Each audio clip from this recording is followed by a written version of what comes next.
Well, my friends, it brings me no pleasure to tell you they've done it. Republicans on a party line vote in the House of Representatives have decided they are making official the impeachment inquiry of President Joe Biden. Now, thinking back to the Trump impeachment era some years ago, I do think it's important to remind everybody what the various steps are here. You have first an impeachment inquiry. Then you would have a vote on impeachment in the House. If indeed a president is impeached in the House, then the impeachment trial begins. The impeachment trial has the Senate as its jury. The case is presented by members of the House of Representatives that want to impeach the president. They present their case. Senators vote either to convict or to acquit. As you may remember, under Donald Trump, he was impeached twice. Impeached meaning that the House voted, yes, we are impeaching him and we are going to try him in the Senate. Both of those trials ultimately leading to the acquittals of failed former President Donald Trump. So we are, in thinking of where we are here, already some folks confused, thinking Biden was impeached yesterday. He was not. This was a vote to formalize an impeachment inquiry. And there is every reason to believe that Republicans are determined ultimately, no matter what the facts show, and so far the facts show absolutely no criminality, no high crimes or misdemeanors, and we will get to that.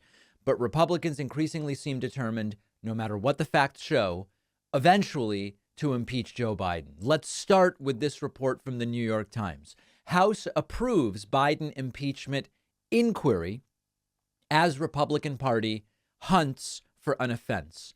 They've not been able to quantify what is the offense. They've not been able to explain what evidence of a crime they have. And many of you know that because we've been looking at those clips for a long time. New York Times writing, Republicans are pushing forward with a formal investigation, even though their year-long scrutiny of the president and his family has turned up no evidence of high crimes nor of misdemeanors. Republicans said this is their justification.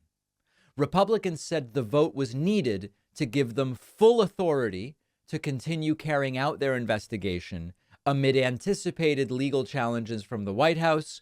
Democrats have denounced the inquiry as a fishing expedition and a political stunt. We're going to deal with that claim specifically in a moment. Here is 30 seconds of video from the House of Representatives when, on a straight party line vote, the decision was made to open this inquiry. Take a listen.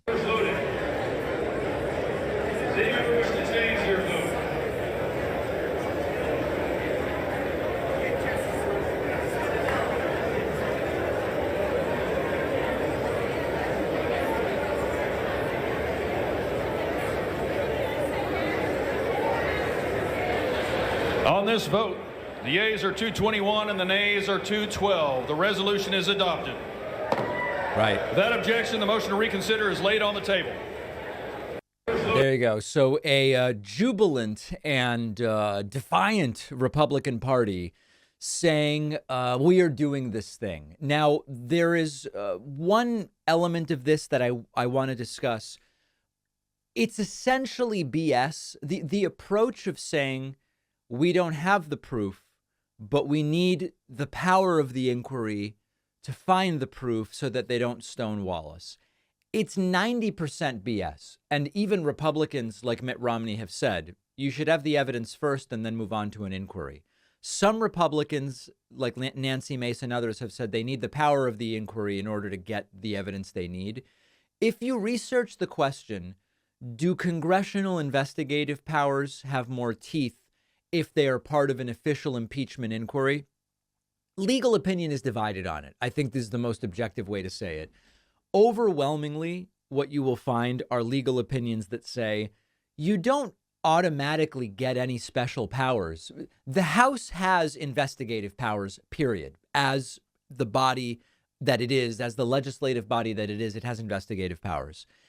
One could argue that courts may be more deferential to an official impeachment inquiry than the day-to-day investigative powers of the House. One could argue those who are subpoenaed might take the subpoenas more seriously if they come from an official impeachment inquiry rather than just the House Judiciary Committee doing its normal day to day.